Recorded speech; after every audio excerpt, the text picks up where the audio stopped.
大家好，今天我们来到了德国慕尼黑著名的 Automatica 展会，有幸呢在这里呢采访到了 VDMA 的主席，他叫 Patrick Schwarzkopf 先生。然后我们将要讨论很多关于机器人行业在全球发展的趋势，整个行业的发展趋势，以及在不同的国家的发展趋势。Hi, Mr. Schwarzkopf. It's a great pleasure to meet you. My pleasure. Have this opportunity to discuss with you. So, how do you feel about this Automatica this year?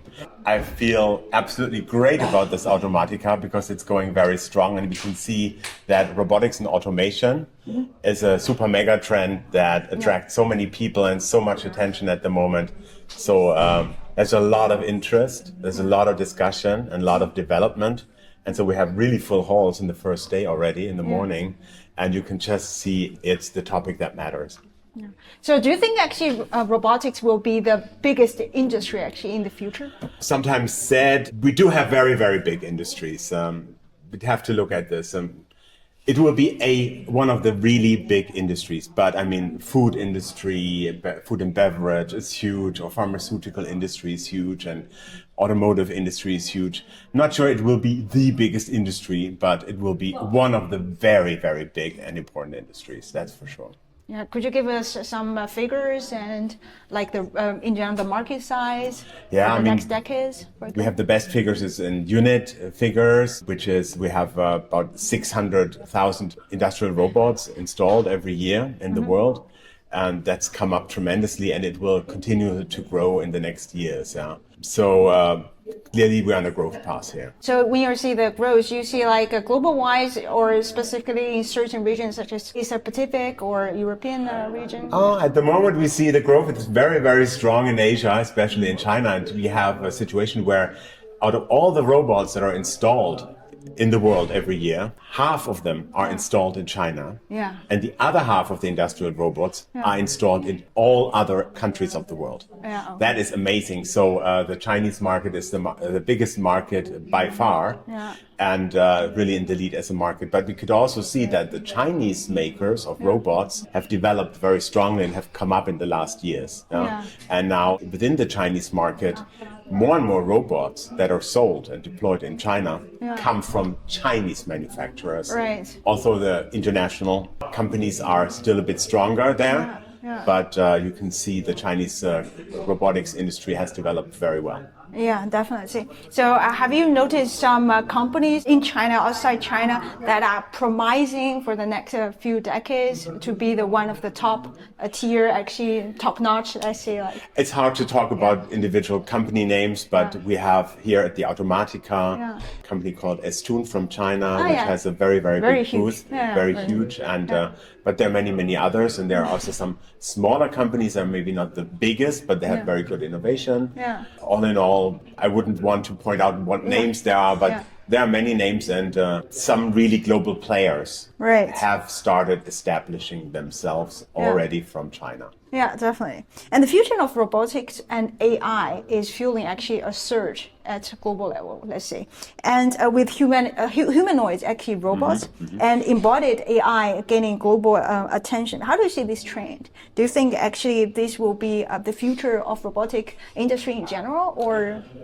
I don't think that the humanoids will walk in and just replace the traditional robots that are made to weld car bodies in factories. I mean, the traditional industrial robotics sector will continue to develop. And it's more like the robotics is yet again opening another chapter, additional chapter. Probably it won't be that all the humanoids will replace most of the traditional industrial robots. I don't see that coming.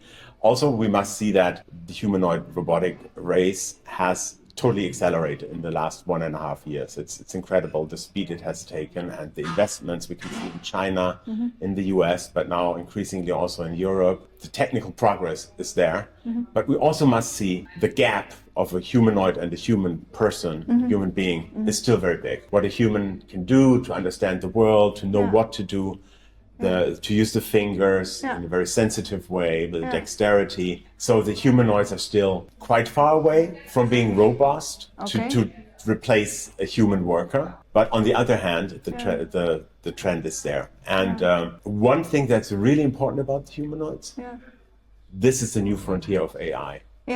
You know, we have all these ChatGPT moments where everybody is totally impressed by what has happened to create text or video or images, but to make a robot that acts like a human in an environment, that is really a tough task. And you can see whether the AI can do it. So we thought AI is pushing robotics, but we can also see that these humanoids are pushing AI. Yes. And once that's happened, this AI will not stay within the humanoid, but it's bound to also spill over to a more traditional robotic sector. So everybody who's in robotics needs to be kind of be in that humanoid robotics race and AI race. Because it's going to change the future. Okay. You have also mentioned a little bit distant goal, let's say, but as they reflect a little bit like human-centric thinking, because actually robots don't need to be like human, right? They can have their own function. They can be shaped based on the functionality. They could be superhuman. They could have longer arms. Yes, like a giraffe. I mean, like a giraffe. So for some specific applications. Sure. So what's your take on this perspective? Do you think that it should be like some human or animal, or it can be shaped based on the functionality? So the first premise, I think, when they started thinking about humanoids was that in robotics you have to change reality so that the reality is suitable for the robot to work. Yes. So I don't have staircases. You have flat surfaces, and you make the factory so that the robot can work well in it. Sometimes you have fences so that the humans cannot be in there, protect the fences, so that the robots can work on their own behind the fences. The idea with the humanoid robot is a bit turning this around, because you want to have the robot adapting to reality and not a reality to be shaped so it fits the robot. We say, no, we don't change reality. We have staircases, we have workplaces where human beings work, and we want to be able to use the robot in spaces that are made for humans. Right. So that's the basic idea. Yeah. Okay. Actually, before I saw like Unitree, they developed this kind of dog, a robotic dog. But actually, at Lenovo, they also produced this kind of dog, but not with 4 legs, with 6 legs. Okay. And that actually like an insect. Yeah. But that is a dog. They call it a dog with 6 or 8 different legs. But it can help it to actually move faster and more stable than the 4 legs. So I think it's like what you have mentioned. We should adapt actually probably sometimes the robots to the reality, sometimes not the other way around. I think also when humans and robots interact, it's very good to have some kind of human features, like a smiling face, everything is going, you react to this. Not consciously, you do it automatically. Because we're programmed like this from evolution. Somebody smiles at us, we smile back, it's positive, and so robots could do that. When the robots are very, very close to human beings, like almost not discernible, that's when humans probably have more of a problem. When they say, oh, this is kind of scary. But when it's still be visible as a machine, but as a machine that's a friendly machine, the machine has some human characteristics. We know we're talking to a machine, but it's easy because the machine has some human-like traits, like a face that smiles at you or something, or a nice voice that talks to you. I think that's very positive. Definitely. Let's talk about global market of robotics industry. Actually, as robotics commercialization process accelerates in the past few years, exactly during the past 3 years, I think. How do you envision the global market evolving over the next few decades? Do you think that will be actually exploding, the growth, or it will be probably steadily, or will we have this moment like the internet, early internet phase? There will be this dilution, phase after this very, very rapid growth. How do you think? Sometimes people go public with some figures and they say we'll have so many millions of humanoids, and if you look at this, somebody has to produce that. So we have a manufacturing capacity, and so we have about 500, 600,000 industrial robots being produced every year. I don't think it will be like this inflection point where it just explodes. I think we'll have a very, very steady growth, and there might be some points where humanoids maybe become market ready, where there's a huge push for a couple of years. But I don't think there's one explosion of gigantic proportions, but I think it'll be very dynamic and steady growth over the next foreseeable future, not only the next years but decades to come, because it's the enabling technology for so many problems that we face in the world. Competitiveness, climate neutrality, circular economy, labor shortages, also a big topic for China, of course. That's why you're doing a lot of humanoid technology, if you're thinking ahead, and resilience. Yeah, exactly. So you don't think there will be this over-investment problem actually in the robotic area? Because the expectation actually is very steady, so there will be not speculation in... I don't think there will be an over-investment in robotics at all. With the humanoids, there are big promises, and we have to see how that pans out in the end. In any case, we'll have big gains and progress in AI development through that. So not every investment maybe will work, and I think in the humanoid area, the investment is probably more risky, but potentially more rewarding. It's always the same trade-off. But in general, about robotics and automation, I'd say it's a very good business to invest, or sector to invest in, because the world just needs much more of it. And that's a trend that's going to continue for the next 10, 20, 30 years. Yeah, definitely.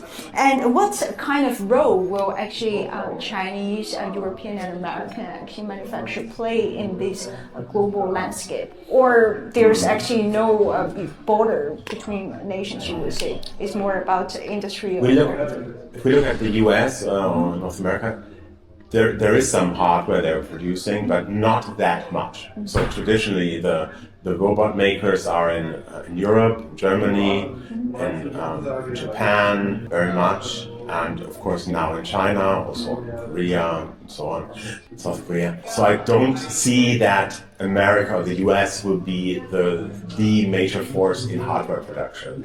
But I think they will focus more on AI and platforms. And maybe the humanoids that's probably going to be produced as a hardware there as well. In the industrial robot sphere, I don't see that's where most of the robots will be produced. But I think China has built up supply chains very well. Very good price points, very good technology. So you'll be producing hardware and AI. And Europe really needs to continue to produce robots at great scale to be competitive, which we have at the moment, and we need to defend this position and also add a whole lot of AI to be there at the cutting edge of technology. Right. So how do you see the competition, let's say, between Chinese and the German manufacturers? The competition is tough, and it's getting tougher. You can see the Chinese companies that are maybe not having great profit margins in China. This is very cutthroat competition there, and so maybe they say, oh, well, let's move to Europe. We can offer the robots a bit cheaper, but still have good profit margins. So the European and the German robot makers, they are preparing themselves for this. We need a level playing field, so not distortion in competition, and we are for open markets, and we have to face the competition. We need to work on our costs, our supply chains, on scaling, economies of scale, and on the innovative edge, which we need to maybe justify somewhat higher prices. Right, definitely. And as you mentioned, like the Chinese robotics sector is thriving right now, and with a lot of innovations actually surging in some niche areas, I would say, so such as wall climbing detection, for example, robots, and massaging robots, for example, or other like hotel cleaning robots. And what challenges and opportunity do you think actually for Chinese manufacturers while they want to go global, especially to the European market? I think what we call professional service robotics, so not the vacuum cleaner in the household or the lawnmower or something, but the robots that are used outside the realm of manufacturing in labs for doing blood tests, or in retail, in restaurants and hospitality and agriculture. I think these markets are potentially very big. You have to look at the fact that, for example, Germany is a very big manufacturing industry, so the part of the GDP is high, it's like 20-25%. But the service industry in Germany is not as strong in some countries.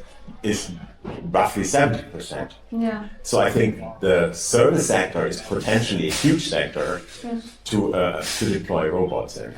So I think it's a lot of different sectors: agriculture, hotels, old age care, hospitals, and shops, and what have you. But each of these are big industries. Yeah. So I think they have a big promise to generate good business. And if China has some platforms that are produced at scale for a good price, then maybe there's a cooperation where other people take this technology and build upon that technology some specific solution. Yeah, when you're talking about skills, because it reminds me, I talk with a lot of robotics manufacturing in China. Actually, within 5 years, they don't have plan of going global. Okay. They only want to serve Chinese market because It's so big. It's so big, yes. So they only focus on Chinese market, and then to iterate actually their robotic and also the platform version.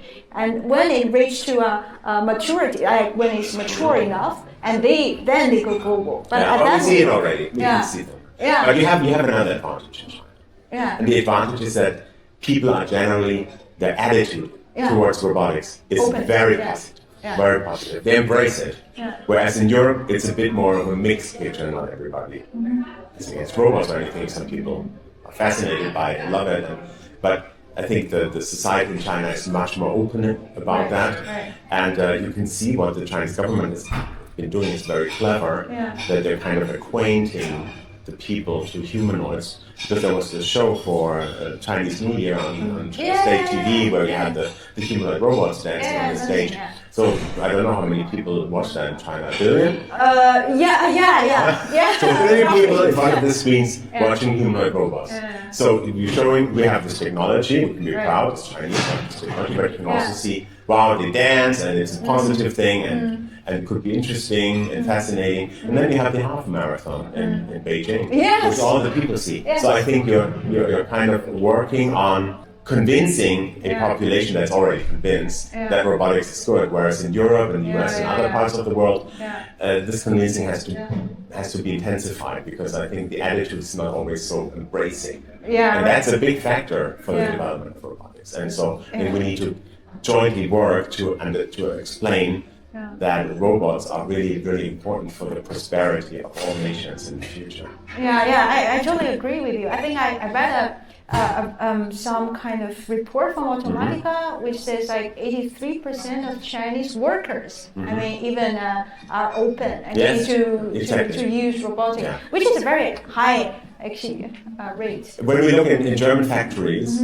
where a lot of robots are deployed, already, highest robot density in Europe, the fourth highest in the world is. I think workers have no problem with robots. They're very well acquainted with industrial robots, and they know that this is a tool we need to use and positive. But people on the street, service robots, maybe that's a bit different.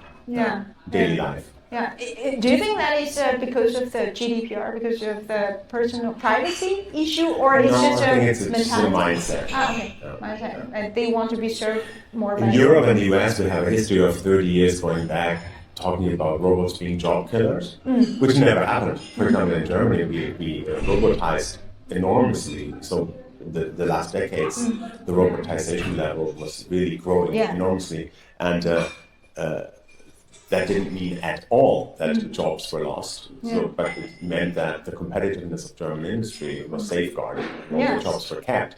So I think there was 30 years of robots being job killers. Discussion that was really essentially pretty much senseless, which has kind of had its impact, left a mark on Europe and the US. Whereas in China, this hasn't happened, and people are, in Asia, also in Japan, people are very, very open towards robotics. So what actually can, let's say, Chinese manufacturers or robotics manufacturers can do to actually help the European consumers or European citizens to understand a little bit more this perspective of using robotic in service in hospital and all kind of scenarios? What can they do? I think you need to find good solutions, and if you have a good solution, it will win through, and you will find it in these areas, and people will be positive about it. Whether it comes from Germany or China or the US, if the technology is well done, And it's kind of human-centric, the way we communicate with this technology, and the humans that work with this technology say, wow, this has improved my life, or this has improved my workspace, then I think they will embrace it.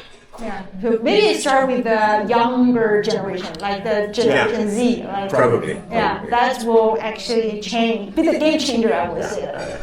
But then there's some older people that are open-minded too. For sure. I know that.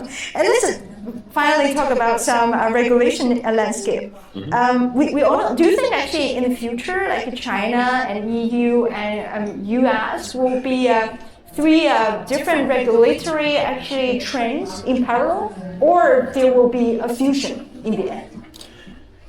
A bit of both. So what we do is, one of the regulation parts that's really important for robotics is the safety regulation. And the industry has always said we don't want national safety regimes, we want one safety standardization norm. And that is done by the ISO, the National Standards Organization. All the countries have their teams that send there, and it's kind of a slow process, everybody agrees, but then it's agreed. And then you have one standard for robot safety that is used and valid all over the world. Yeah. And that is much better for the robot makers, because they don't have to do 50 or 100 different regulations to have one they can apply. So I think in that area we have a lot of global standardization. Right. On the other hand, we have some other standards development, how robots are connected to each other, how they exchange data. That could be a proprietary solution by one company. That's not so good. You want to use different robot brands and still be able to read all the data out of the robots. And there are platforms and standards evolving to look into robots, to control the robots, to check whether the robots are all doing fine, to connect robots in the cloud. And I think there that we might as well see different standards evolving in China, and Europe, and I don't know. And also in the US, right? Yeah, okay. Finally, the final question will be, because right now a lot of Chinese manufacturers, they are trying to go global, to expand globally. Yes. So what kind of advices do you have for them? Not just for European market, but in general, based on German industry experience, for example. So what type of advice? Well, maybe the German companies wouldn't want me to give you that advice. But we're all in a competition and all in one sector. I think we all have to make sure that robots are safe. That it's like a question of honor in the industry, that we really produce robots that are safe, because if something happened, it would have a bad effect on the industry. Then to understand your customers, to localize your products, and maybe find also ways of collaborating with other players in this ecosystem, component manufacturers, software manufacturers, system integrators, so to kind of connect with this ecosystem in the countries you're targeting with your robot sales. So do you have good examples of, not necessarily Chinese, maybe Korean or Japanese, that worked pretty well locally? Yes, I think there were some companies, for example, from Japan, that really built their headquarters in Europe. Some even started producing their robots in Europe for the European market. And they localized their production, because if they understand the local market, what the needs are, maybe they're different from the home market, than to localize the products and to work with developing teams and standards that are being developed in Europe, for example, to integrate those standards, and maybe to even take those standards and take them back to China is also a possibility. Right. There could be some developments here in Europe or in Germany that could be interesting for the industry globally, so to kind of connect and to be a part of the ecosystem in the countries you're going to. Yeah, that's great.